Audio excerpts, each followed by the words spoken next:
द्रौपदी मुर्मू के राष्ट्रपति बनने पर आज जश्न है, लेकिन ओडिशा के मयूरभंज के जिस छोटे से गांव से द्रौपदी मुर्मू आती है, उनके लिए आज ये कितने फख्र की बात है, क्योंकि ये वो इलाका है जो विकास यात्रा से बहुत पीछे है। और जब द्रौपदी मुर्मू ने अपने जीवन की शुरुआत की होगी, उस वक्त के हालात बयां करना तो आप समझ सकते हैं और भी मुश्किल होगा। द्रौपदी मुर्मू की संघर्ष गाथा पर मेरी सहयोगी मनोज्ञा लोईवाल ने एक खास रिपोर्ट आप लोगों के लिए कवर की है।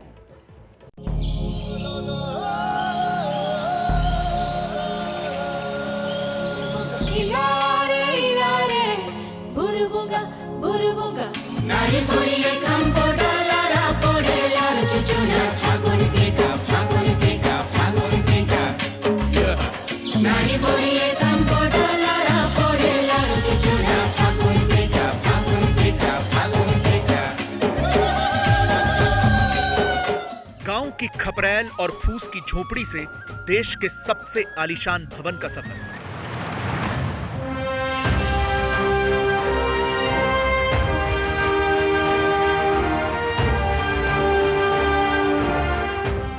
ओडिशा के एक छोटे से गांव से रायसीना हिल्स तक का सफर।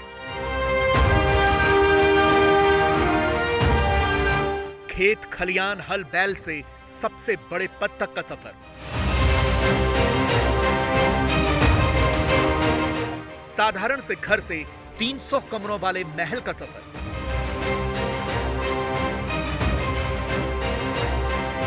द्रौपदी मुर्मू से राष्ट्रपति बनने का सफर।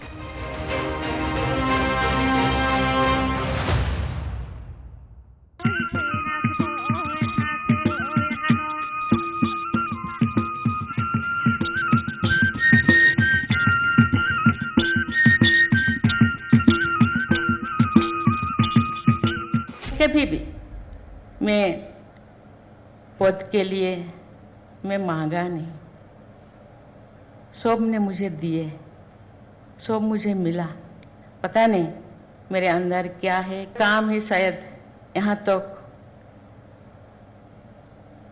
खींच कर लाए हैं। आसान नहीं होता द्रौपदी मुर्मू हो जाना। द्रौपदी मुर्मू के राष्ट्रपति चुने जाने पर हर तरफ जश्न है।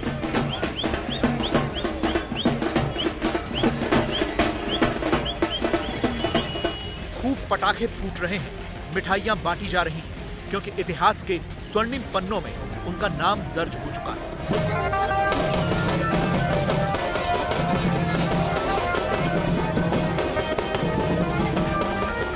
देश की पहली आदिवासी राष्ट्रपति। लेकिन इस संघर्ष का सफर बहुत मुश्किल था। यह सड़क ओडिशा के मयूरभंज जिले में द्रौपदी मुर्मू के गांव की ओर जा रही है। हरा भरा साधारण सा भारत के हर आम गांव जैसा ही ये गांव भी है। खेतों में धान की फसल खड़ी है, लोग काम कर रहे हैं। अब तो उन्हें भी पता चल गया है कि उनका ये छोटा सा गांव द्रौपदी मुर्मू की वजह से इतिहास के स्वर्ण पटल में दर्ज हो चुका है। ये वो स्कूल है जिसकी स्थापना द्रौपदी मुर्मू ने की है। उन्हें छोटा हो या बड़ा सब दीदी कहते हैं। दीदी के स्वागत में गान हो रहा है, वो भी जब गांव में आती हैं, यहाँ बच्चों को जरूर पढ़ाती हैं। पैसे ही छूलेंगे सबका मन, आपके चरणों में है नमन, आपके चरणों में है नमन। बहुत अच्छा महसूस होता है। वो जीके, जनरल नॉलेज, साइंस, बहुत कुछ पढ़ा है। तब यहाँ पर आती हैं तो कैसे बुलाते हैं, सारे बच्चे कैसे बुलाते हैं यहाँ पर द्रौपदी मुर्मू जी को? दीदी दीदी दीदी बोलकर पुकारते हैं। दीदी वो कहते हैं कि अपने लक्ष्यों को इतने महान कर देना कि व्यर्थ के लिए समय ही ना बचे। वो बात मुझे बहुत अच्छा लगता है। ऐसा लगता है कि किसी राज्य की राज्यपाल आकर यहाँ पर सबसे मिल रहे हैं? जी, हमको बहुत खुश होता है। वो हम सब के ग्रुप पे बैठा कर बात करते हैं हमारे साथ। यही द्रौपदी मुर्मू को अलग बनाता है। जीवन के इसी सेवा भाव से वो आगे बढ़ी, वो भी तब जब हर मोड़ पर जीवन में उनकी ईश्वर ने भी कठिन परीक्षा ली। द्रौपदी मुर्मू की पहली संतान की 1984 में 3 साल की उम्र में मौत हो गई। 2010 में बड़े बेटे लक्ष्मण मुर्मू की भी 25 साल की उम्र में मौत हो गई। 2013 में छोटे बेटे शिपुन की भी सिर्फ 28 साल की उम्र में मौत हो गई। और अक्टूबर 2014 में पति श्यामचरण मुर्मू का भी साथ छूट गया। प्रतिमाएं हैं उनके पति श्यामचरण मुर्मू, उनके 2 बेटे लक्ष्मण मुर्मू और सिपोन मुर्मू की। दरअसल इस वीराने से लगातार जिस तरह से ताकत बटोर के वो पूरे देश की समाज सेवा और अपने इलाके के उत्थान में लगातार काम करती रही हैं, ये प्रतिमाएं उसका सबूत हैं। राइजीना हिल्स तक जाने का ये सफ़र आसान नहीं है और अब तो 7वें आसमान से गुजरते हुए देश की राइजीना हिल्स यानी कि उसकी सबसे ऊंची चोटी पर विराजमान होने की तैयारी भी है। लेकिन इसी वीराने से पिछले 1 दशक से लगातार काम करते हुए ये प्रतिमाएं न सिर्फ ये बात का सबूत हैं कि उन्होंने किस तरह से अपनी ज़िंदगी में थपेड़े खाते हुए अपनी जड़ को नहीं छोड़ा, तो वहीं इस बात का भी कि कैसे एक आदिवासी महिला की ये सबसे बड़ी जमा पूंजी है। उनका तो प्रॉब्लम बहुत आया, बहुत सारे आए हुए, लेकिन वो कभी हार नहीं मानी। ये उनका तो हस्बैंड है, उनका बड़ा लड़का है, छोटा लड़का है, वो एक्सीडेंट में डेथ कर गए। थोड़ा बहुत 2-4 दिन तो नर्वस हुए, तो फिर जैसे मैंने पब्लिक को सेवा करना है, बस उसी हिसाब से वो आ गया। सिर्फ 4 साल में ही द्रौपदी मुर्मू का पूरा संसार खत्म हो गया था। वो बुरी तरह से टूट गई थी। ऐसे में उन्हें सहारा मिला ब्रह्म कुमारीज का। उन्होंने आध्यात्म का सहारा लिया, ध्यान लगाया और इस दुख से बाहर निकली। आज इसी मेडिटेशन से जीवन जीने की सलाह वो सभी को देती है। यहाँ हर रोज उनकी गैर मौजूदगी में भी मेडिटेशन चलता है। ये हम लोग को दीदी से ही सीखे हैं। मेडिटेशन करो और माइंड को स्थिर करो, वो सब उन्होंने ही सिखाए हैं हम लोगों को। बहुत ही खुशी महसूस होती है कि आदिवासी महिलाएं हैं और देश के राष्ट्रपति बन रहे हैं, तो हमको बहुत बहुत खुशी होती है। एक ना एक दिन आदिवासियों का भी और ज़्यादातर उन्नति होगा। सभी जगह पर उसको चांस मिलेगा पढ़ाई के लिए, नौकरी के लिए। एक साधारण से गांव में आदिवासी परिवार में पैदा होकर अब हर कोई सोच सकता है कि वो भी देश का राष्ट्रपति बन सकता है, क्योंकि शुरुआत द्रौपदी मुर्मू से हो चुकी है। लेकिन यह सफर कहां आसान रहा होगा। गांव में हर चीज की कमी थी। सुविधा तो छोड़िए, जरूरत के नाम पर भी कुछ नहीं था। रास्ता का कोई ठिकाना नहीं है।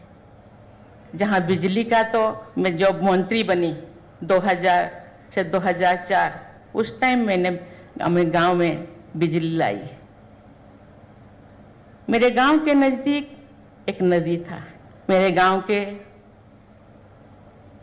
लोग नदी पार करके कोई भी चीज, या स्कूल या कोई ऑफिस या कोई मार्केट या हॉस्पिटल जाते थे।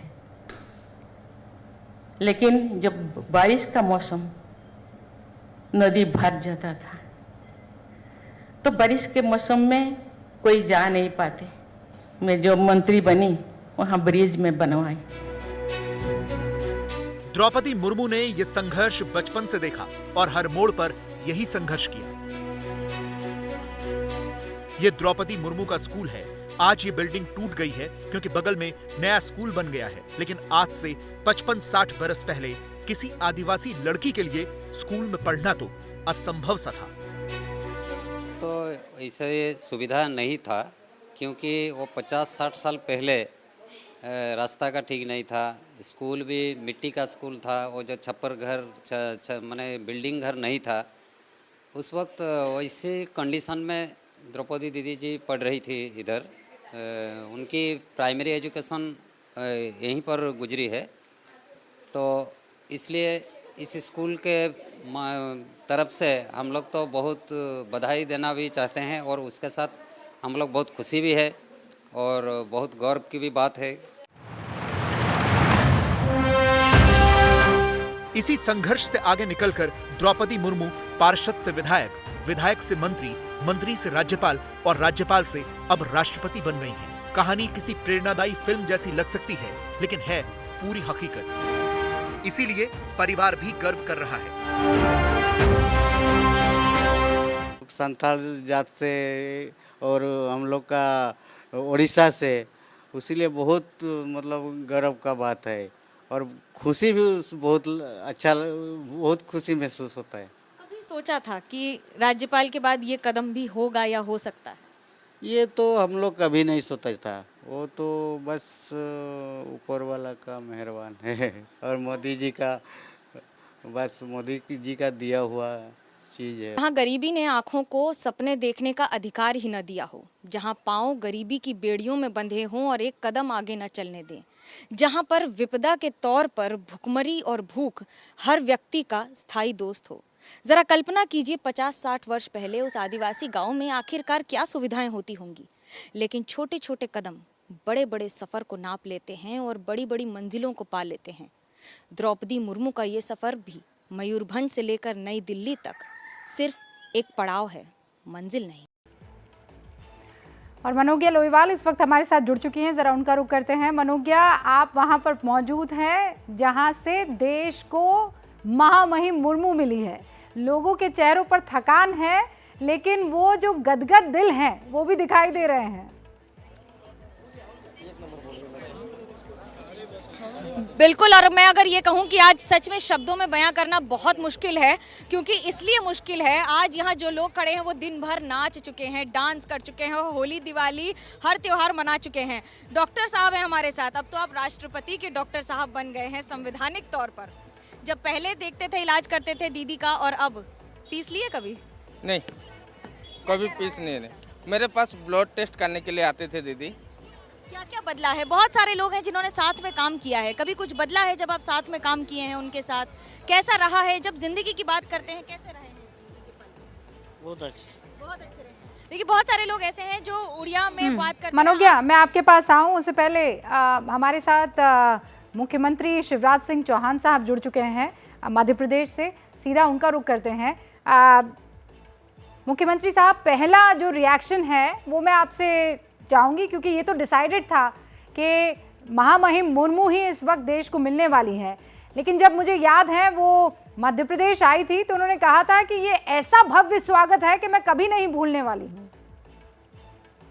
जी, आज मध्य प्रदेश पूरे आनंद में डूबा हुआ है। उत्सव मन रहा है पूरे प्रदेश में। अंतरात्मा से लोग प्रसन्न हैं। एक ऐसी बहन जो आदिवासी समुदाय से आती है और जिस भी पद पर रही, वो विधायक रही हो, वो मंत्री रही हो या वो राज्यपाल रही हो, उन्होंने अब हर पद पर जो उनका दायित्व था उसका निर्वाह अभूतपूर्व ढंग से किया। पूरी समर्पण, निष्ठा और परिश्रम और ईमानदारी के साथ किया। तो पूरा प्रदेश में आनंद का वातावरण है। और आप देखेंगे मध्य प्रदेश में भारतीय जनता पार्टी के विधायकों के अलावा भी बाकी साथियों ने भी वोट दिए। हम लोगों ने कहा कि अंतरात्मा की आवाज को वोट कीजिए। तो कई विधायक मित्र जो भारतीय जनता पार्टी से संबंधित नहीं थे, उनने भी उनको वोट दिए।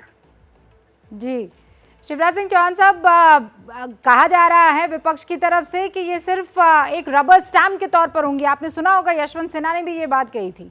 क्या जवाब देंगे उनको? आपको पता है कि जब वो राज्यपाल थी झारखंड में, तब उन्होंने सरकार द्वारा पारित किए हुए विधेयकों को वापस लौटाने का भी काम किया। उनका चयन हुआ है तो उनकी योग्यता के आधार पर हुआ है। मैं तो प्रधानमंत्री श्रीमान नरेंद्र मोदी जी को हृदय से धन्यवाद देता हूं।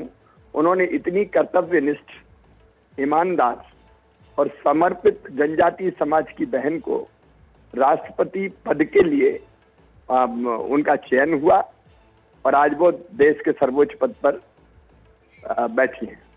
जी, बहुत बहुत शुक्रिया शिवराज सिंह चौहान साहब एबीपी न्यूज से बातचीत करने के लिए। तो शिवराज सिंह चौहान ये कहते हुए कि इस वक्त पूरा मध्य प्रदेश गदगद है, खुशी के मारे आनंदित है। तो आपने देखा, अब देश ने इतिहास रच दिया है। लेकिन अब जरा मास्टर स्ट्रोक में पर्यावरण, प्रकृति के लिए अपनी जान देने वालों और सिर्फ आंदोलन चलाने वालों की सोच का विश्लेषण करेंगे। समझ गए ना आप? एक तो जान देने वाले और दूसरे सिर्फ आंदोलन चलाने वाले। ये हैं शर्मा जी, जो रात का खाना और देश दुनिया की सुर्खियां दोनों लेते हैं सुमित अवस्थी के साथ। अब ये हैं इनके पड़ोसी बैनर्जी साहब। मिष्टी दोई खाते खाते पूरा बंगाल जान लेते हैं सुमन दे के साथ। इनकी तरह आप भी देखें अपने फेवरेट न्यूज एंकर को एक ही ऐप पर। और डाउनलोड कीजिए एबीपी लाइव ऐप अपने स्मार्ट टीवी पर।